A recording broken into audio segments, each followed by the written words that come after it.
Bom, pessoal, a gente está aqui falando hoje aqui da transmissão de calor. Então, são três os tipos de transmissão de calor. O calor pode ser propagado por condução, por irradiação e por convecção.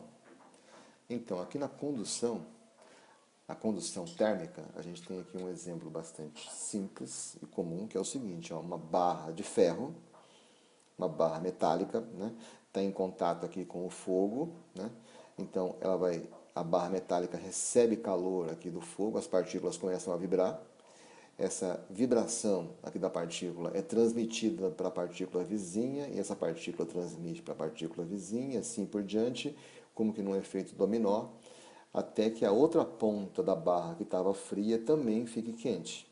Então aqui eu tenho a transmissão através do metal, onde as partículas transmitem a vibração uma para a outra. Então aqui a gente tem a transmissão através de um meio físico. O meio físico é a própria barra metálica. Na transmissão por condução, eu preciso de um meio físico para que o calor se propague. Sem meio físico, não tem como ter a transmissão de calor por condução. Não é possível a condução no vácuo, por exemplo. Aqui o meio físico é o metal. Então aqui a gente tem um outro exemplo, né, onde você tem uma barra metálica também, e a pessoa segurando na outra ponta com uma luva. O calor aqui sendo propagado da parte mais quente para a parte mais fria aqui, mas se propaga através da barra. A barra é o meio físico por onde o calor se propaga, por condução. E aqui a gente segue falando aqui da transmissão por irradiação. Na irradiação você vai ter ondas de calor. O meio aqui de propagação aqui é o ar. Então aqui eu tenho o fogo. Para que tenha fogo aqui tem que ter oxigênio. Então aqui eu estou num meio físico, mergulhado no meio físico, que é o ar. Então aqui as ondas de calor saem do fogo, chegam até as mãos da pessoa, a pessoa vai sentir o calor.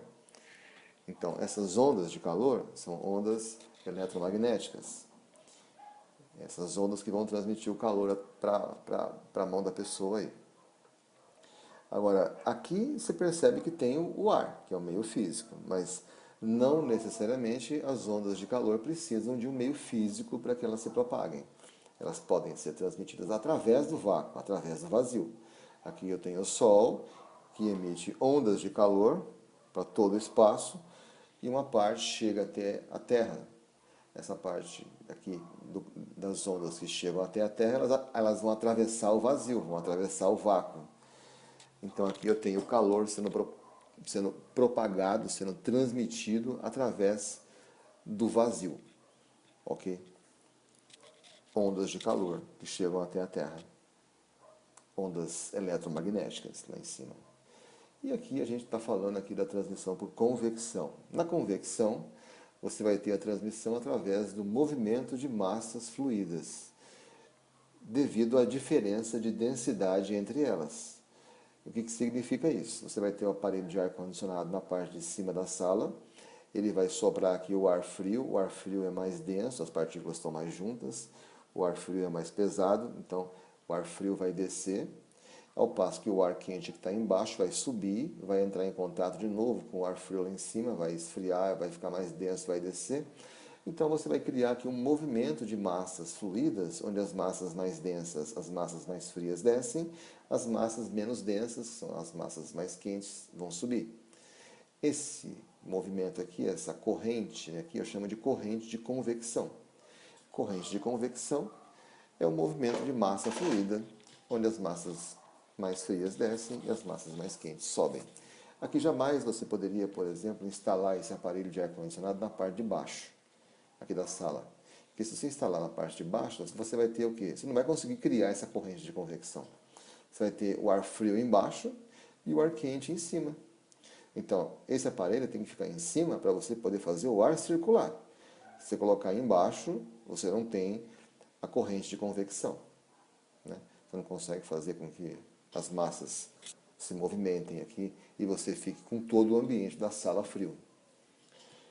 E aqui no outro exemplo você vai ter o seguinte, ó, essa panela com água é colocada aqui no fogo, a parte de baixo que está em contato com a chama, na parte de baixo a água está mais quente, está menos densa, então ela vai subir. A parte de cima que está mais fria, longe do fogo, vai o quê? Vai descer. Então você cria também aqui uma corrente de convecção dentro da panela, onde as massas mais densas descem e as massas menos densas sobem. Se você coloca a serragem dentro da panela aqui, ó, com a água, você vai ver a serragem fazendo um movimento de subida e descida. A serragem seguindo o movimento de convecção que acontece dentro da água aqui. Então você percebe que lá em cima, o meio, a massa fluida aqui é o ar. Aqui na panela, a massa fluida é o líquido, no caso aqui a água. Ok? E vamos então retomar aqui em cima, porque a gente falou que, retomando então, na transmissão por condução você precisa de um meio físico para que o calor se propague. Precisa. Sem meio físico não tem transmissão por condução. Porque se a condução é a vibração das partículas que vai transmitir para a partícula vizinha, se você está no vazio, você não tem partícula nenhuma. Enfim, no vazio você não tem partículas nenhuma, você está no vazio, né? Então não tem como ter transmissão por condução no vácuo, por exemplo. Não, impossível. Aqui já no vácuo, né, você pode ter a transmissão por irradiação. Então as ondas de calor podem se propagar no vácuo e podem se propagar no meio físico, que é o ar aqui também. Então aqui não necessariamente você precisa de um meio físico para que as ondas se propaguem. Na condução você precisa de um meio físico. Essa seria a diferença entre condução e irradiação. E a convecção, você precisa de meio físico, com certeza, porque a convecção é o movimento de massas fluídas, né? Devido à densidade, devido à diferença de densidade entre as duas massas, você vai ter uma corrente de convecção aqui, como a gente já explicou. E agora aqui a gente vai falar um pouquinho do calorímetro. O que é o calorímetro? O calorímetro é um recipiente fechado que não permite que o calor entre e saia. Então, por exemplo, a caixa de isopor é um calorímetro. É um recipiente onde, se eu colocar um objeto gelado lá dentro, ele não vai permitir, quando você põe a tampa aqui, você impede que o calor entre. Então, colocando, por exemplo, sorvete dentro da caixa de isopor, o sorvete vai ficar gelado um bom tempo, vai demorar para derreter, porque o material, o isopor aqui, ele vai impedir que o calor entre na caixa. Então, esse material, o isopor, é um isolante térmico. Okay? Da mesma forma que aqui na bolsa térmica, se você coloca um objeto quente lá dentro, ele vai ficar quente, quer dizer, o calor não vai sair para o meio externo. Vai sair, mas vai sair lentamente. Vai demorar para o alimento quente aqui esfriar. Né? A bolsa térmica não permite que o calor saia tão fácil assim. Ok? Então você consegue manter o objeto lá quente por um bom tempo. Agora, na garrafa térmica, também é um calorímetro, né? É um exemplo de calorímetro. Na garrafa térmica você já tem um esquema bastante interessante aqui nela, porque você vai ter, na construção dela, você tem a parte interna dela, que é espelhada. Então a garrafa térmica, a parte interna é espelhada. O espelhamento serve para quê? Para impedir a transmissão por irradiação, porque as ondas de calor são ondas eletromagnéticas e as ondas podem sofrer reflexão, as ondas eletromagnéticas sofrem reflexão no espelho. As ondas batem no espelho e refletem. Então o espelhamento serve para impedir a transmissão por irradiação. A parte entre uma parede e outra, aqui da garrafa, você vai ter o vácuo aqui, ó. Esse vácuo vai impedir a transmissão por condução. Então, você não tem. Se você coloca o vácuo ali, você impede a transmissão por condução, porque a condução necessita de um meio físico para que ela ocorra. Então, o vácuo vai impedir a transmissão por condução.